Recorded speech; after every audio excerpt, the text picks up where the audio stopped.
அன்பு தேவ பிள்ளைகளே, ஆண்டவராகிய இயேசுவின் நாமத்தினாலே உங்களை அன்போடு வாழ்த்துகின்றேன்.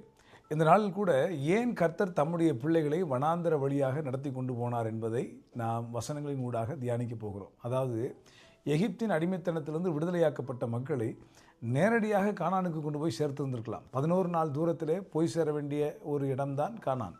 ஆனால் 40 ஆண்டுகளை எடுத்துக்கொண்டு அந்த பெரிய வனாந்தரத்தில் ஒருபோதும் ஒருவனும் குடியிராத, கடந்து போகாத, அவாந்தர வழியான பள்ளத்தாக்குகள் நிறைந்த, ஆபத்துகள் நிறைந்த ஒரு வனாந்தர பாதை வழியாக 40 ஆண்டுகள் கர்த்தர் ஏன் சிறு பிள்ளைகளையும் முதியவர்களையும் இளையவர்களையும் கொண்டு செல்ல வேண்டும் என்பதை நீங்கள் அறிய வேண்டும் என்று சொன்னால், உபாகமம் 8ஆம் அதிகாரத்தினுடைய 2ஆம் வசனத்தை வாசிக்கின்ற பொழுது அங்கே ஒரு காரணம் சொல்கின்றார். உன் இருதயத்தில் உள்ளதை நீ அறியும்படிக்கு. அதாவது நம்முடைய இருதயத்தில் என்னெல்லாம் இருக்குது, நம்ம எப்படிப்பட்டவர்கள், ஒவ்வொரு சூழ்நிலைகளும் மாறுகிற போது எப்படிலாம் ரியாக்ட் பண்ணுவோம், நமக்கு வரக்கூடிய வாழ்க்கையினுடைய எதிரான சூழ்நிலைகளில் விசுவாசம் எப்படி இருக்கும், கர்த்தரை சார்ந்து வாழ்கிற வாழ்க்கையில் நாம் எப்படி இருப்போம், இவைகளையெல்லாம் நாம் அறிந்து கொள்வதற்கு, நம்மை பற்றி அவருக்கு எல்லாம் தெரியும், நினைவுகளின் தோற்றங்களை அறிந்தவர். ஆனால் நாம் நம்மை அறிந்து கொள்ள ஒரு வாய்ப்பை ஏற்படுத்தி கொடுப்பதற்காக வனாந்தர வழியாய் நடத்தினார் என்று சொல்லப்பட்டிருக்கிறது. அதே அதிகாரத்தில் 15ஆம் வசனத்தை வாசிக்கும் பொழுது, உன் பின் நாட்களில் உனக்கு நன்மை செய்யும் பொருட்டு கர்த்தர் இந்த பெரிய வனாந்தர பாதையை அனுமதித்தார் என்று சொல்லப்பட்டிருக்கிறது. பின் நாட்களில் இன்றைக்கு நாம் படுகிற எல்லா பாடுகளும் பிரயாசங்களும் நம்மை உருவாக்கி கொண்டிருக்கிறது.